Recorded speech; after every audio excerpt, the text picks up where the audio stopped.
Welcome to the shittiest audiobook with visuals that you've ever seen. I am recording this on my computer. Fun fact about me, I can't read. I suck at it. Whenever I read aloud, I forget every word I've ever learned in my entire life, and it disappears. And it's the worst.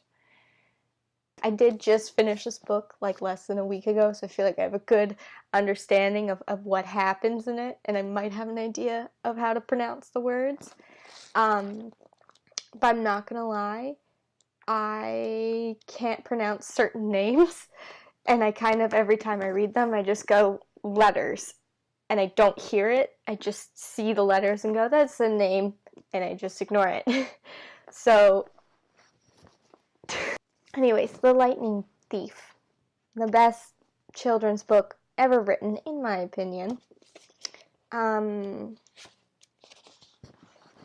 Every time I open this book, I'm reminded that it takes place in 2005, and I just think about the fact that, give me a second, let me get it. Fuck. I always just think about how this song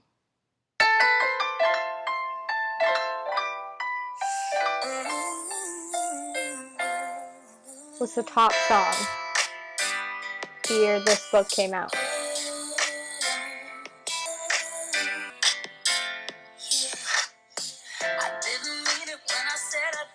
Okay, that's enough of that. I'm only going to read the first chapter because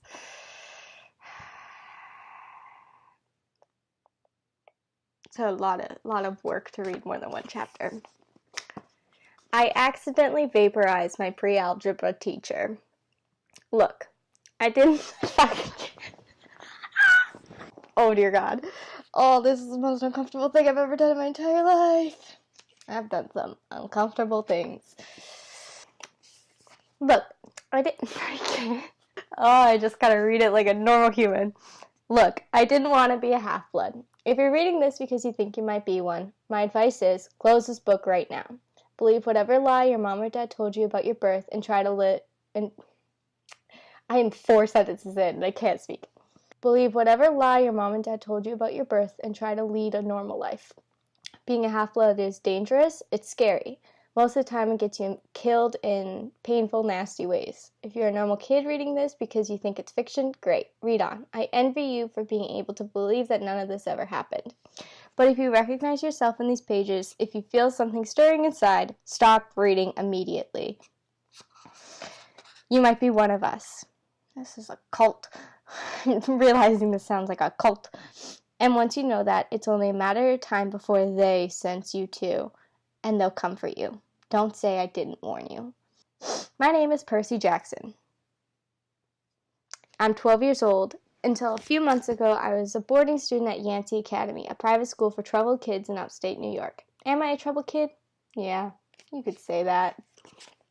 Oh, Percy. I could start at any point in my short, miserable life to prove it.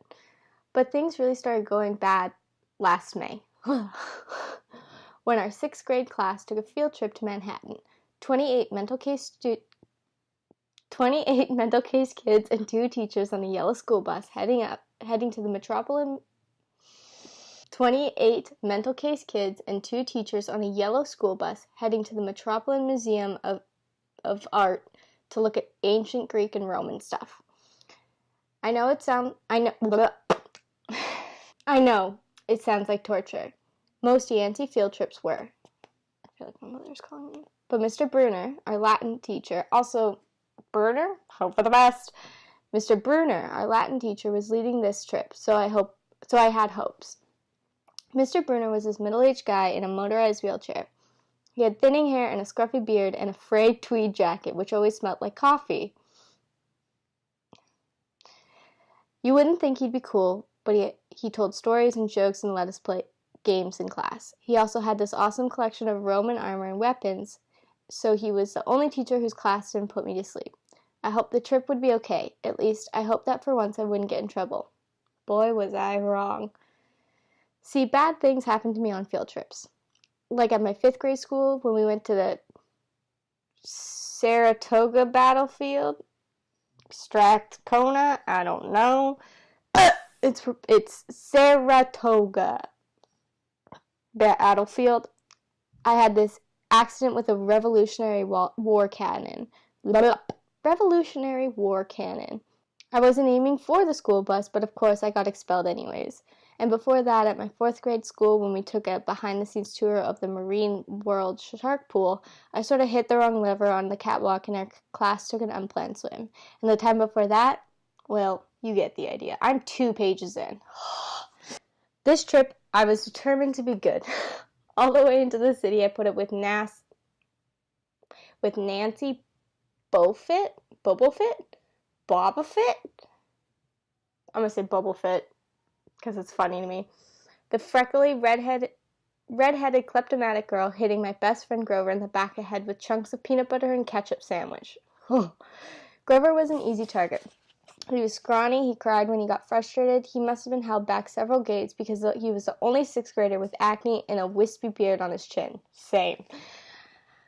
On top of all that, he was crippled. He had a note excusing him from PE for the rest of his life because he had some kind of muscular disease in his legs. He walked funny, like every step hurt him, but don't let that fool you. You should have seen him run when it was enchilada day in the cafeteria. I've never had an enchilada. Are they good? Anyway, Nancy Bobofit was throwing wads of sandwich that stuck into his curly brown hair, and she knew I couldn't do anything back to her because I was already on probation. The headmaster had threatened me with death by in-school suspension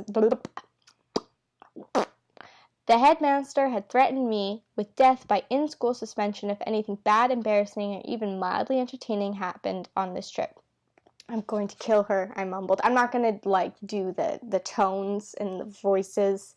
I'm just going to speak like me because I sound like a 12-year-old boy. I'm going to kill her. I'm going to kill her. I'm going to kill her, I mumbled.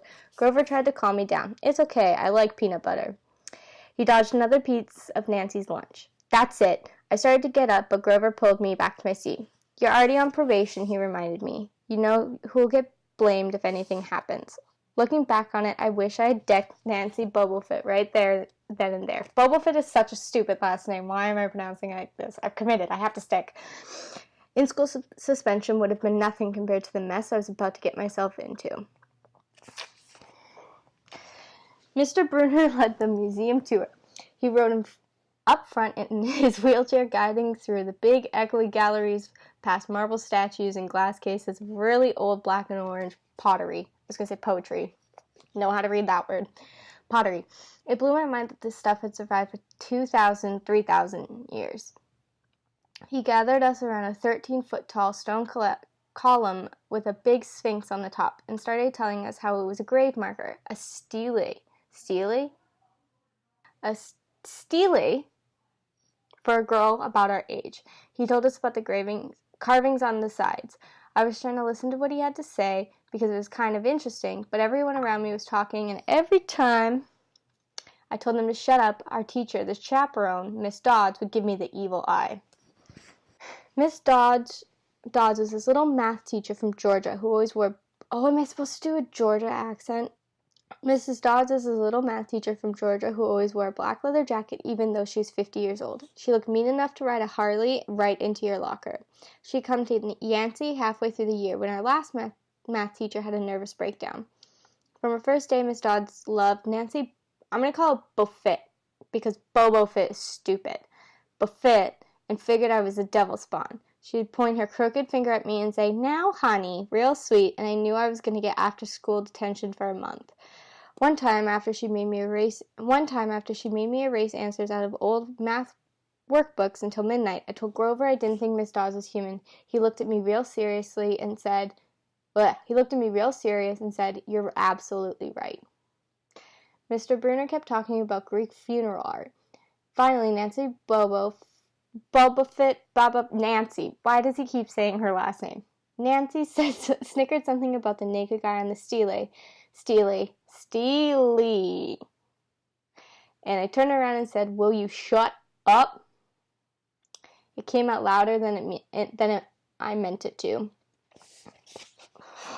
The whole group laughed. Mr. Bruner stopped his story. "Mr. Jackson, did you have a comment?" My face was totally red. I said, "No, sir." Mr. Bruner pointed to one of the pictures on the stele. Stele is Latin. I don't know. "Perhaps you'll tell us what this picture represents." I looked at the carving and felt a flush of relief because I actually recognized it. That's Cronus. Cronus or Kronos? I always say Cronus. Like chrome with an S and an N. So I'm going to say Cronus. Cronus eating his kids, right? "Yes," Mr. Bruner said, obviously not satisfied. "And he did this because, well..." I racked my brain to remember. "Cronus was the king god, and..." "God?" Mr. Bruner asked. "Titan," I corrected myself. "And he didn't trust his kids who were the gods, so Cronus ate them, right? But his wife hid baby Zeus and gave Cronus a rock to eat instead. And later, when Zeus grew up, he tricked his dad, Cronus, barfing...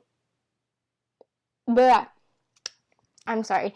And later, when Zeus grew up, he tricked his dad, Cronus, into barfing up his brothers and sisters." "Ew," said one of the girls behind me.